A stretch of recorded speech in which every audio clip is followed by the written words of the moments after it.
This is example 9 for chapter 9.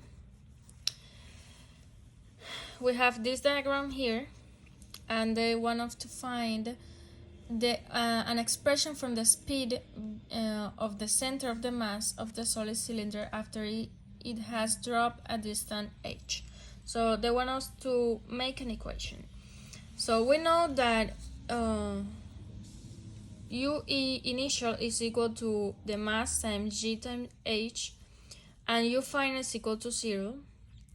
So we also know the equation to the final kinetic energy is gonna be this one. So we're gonna use this in equality. Initial kinetic energy plus U initial is equal to final kinetic energy plus U final. We know that initial kinetic energy is 0 plus U initial, this one is this equation here, we plug this here, equal to final kinetic energy, this here, plus U final is 0. So we also know that the inertia is going to be equal to this. We're going to rearrange this equation. Velocity equals to radius times angular velocity. So the angular velocity is going to be equal to the velocity times divided by the radius. So this equation is going to change a little bit with plugging all this. So I made the new one right here.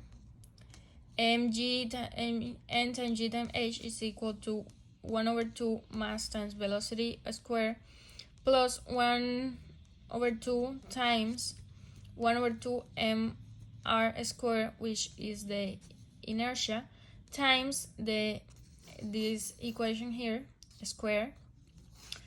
We cross out the r, so and we multiply the two 1/2. So it gives us this equation.